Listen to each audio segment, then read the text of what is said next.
দীর্ঘ বছর পর প্রথমবারের মতো ভোটের আনন্দে মেতেছে গাজাবাসী। স্থানীয় নির্বাচনের মাধ্যমে বহু বছর পর ভোট দেওয়ার সুযোগ পাচ্ছেন উপত্যকার বাসিন্দারা।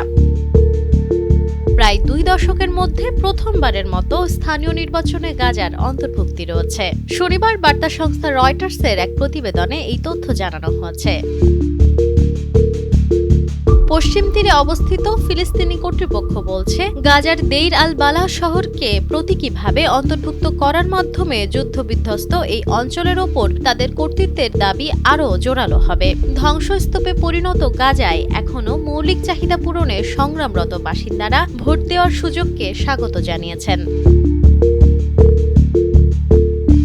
ভোটের আগে ফিলিস্তিনি সূত্রগুলো জানিয়েছে, গাজায় ভোট কেন্দ্রগুলোর নিরাপত্তা নিশ্চিত করতে সিভিল পুলিশ মোতায়েন থাকবে।